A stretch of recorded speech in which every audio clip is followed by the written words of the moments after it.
Ce qui me dérange, c'est que oui, il y a plein d'organismes et de charités qui vont essayer d'aider l'Afrique. Ben, l'Afrique, c'est un exemple, mais comme les pays pauvres, on peut envoyer de l'argent ou donner des vêtements, des choses comme ça. Puis le problème, c'est que malgré tout ça, oui, ça aide un peu, mais il y a d'autres choses, comme Katharina disait, comme des taxes ou ce qu'ils doivent à leur métropole. Mais ça fait juste les appauvrir encore plus. Fait que dans le fond, c'est comme faire un pas en avant puis deux pas en arrière. Genre pour s'enrichir davantage.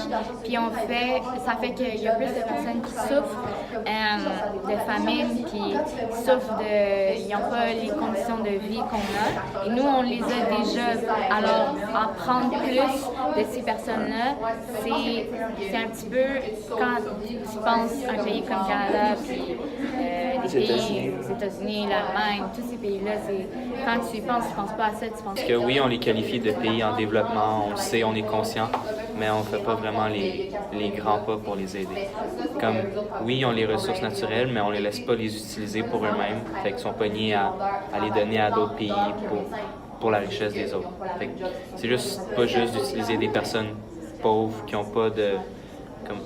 Je sais pas si pouvoir c'est le bon mot, mais qui n'ont pas leur autorité sur leurs ressources naturelles. Comparé aux autres pays, ils n'ont pas assez de pouvoir pour dire genre, non, on ne veut pas payer ça, on ne veut pas payer ça. Ils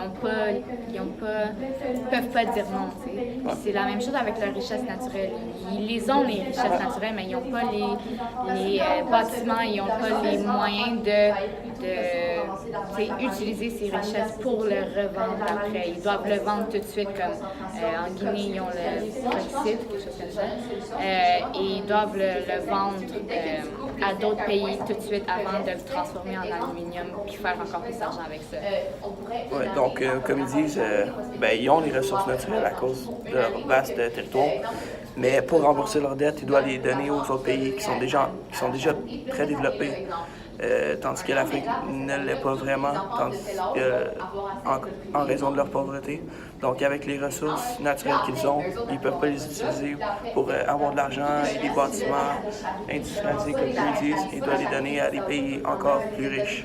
Ils vont toujours rester sous-développés si ils ont toujours à donner les richesses qu'ils ont ici, ils ont toujours à se tourner vers un autre pays plus riche. Ils ne vont pas être capables d'avoir l'industrialisation. Ils vont pas être capables de se développer. Puis ce qui n'aide pas aussi, c'est la mondialisation. C'est les compagnies qui vont déplacer leurs usines dans un pays où est-ce que le salaire minimum est très bas, où est-ce qu'on peut faire travailler des enfants. Ça, c'est les multinationales. On a un exemple avec Nike récemment il y a eu un mouvement contre eux parce qu'ils utilisaient les enfants pour fabriquer leurs chaussures et leurs vêtements. Parce que là-bas, ça coûte 10, 20, 100 fois moins cher qu'ici. Alors, on les exploite d'une façon. Puis, on achète quand même les vêtements. Puis, fait qu'on contribue un petit peu à ça sans le savoir exactement, mais on le sait, c'est juste qu'on n'y pense pas. Puis ça fait en sorte qu'il y a des personnes qui ont faim dans ces pays, puis on rend la situation encore pire. La disparité, elle va juste continuer d'augmenter. Puis eux, sans emploi, mettons, comme elle m'a dit, Nike leur propose un emploi de faire des chaussures ou n'importe quoi, ils vont accepter, même si c'est 35 sous de l'heure, ils vont l'accepter, ou $1, j'ai aucune idée, mais ils vont l'accepter parce que sinon, ils n'ont aucun autre emploi à faire. Fait que dans le fond, on abuse de leur pas de choix.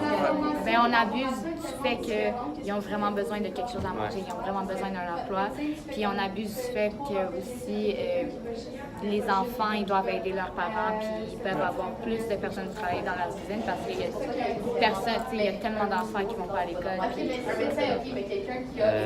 Donc dans le fond, le gros problème, c'est que les pays les plus riches, ils vont utiliser les pays pauvres en développement pour s'enrichir, tandis qu'on pense qu'ils pourraient peut-être trouver une façon de s'enrichir à l'intérieur de leur pays à eux. Donc juste pas influencer les pays en développement puis les aider à se développer au lieu de les rendre leur camp encore pire.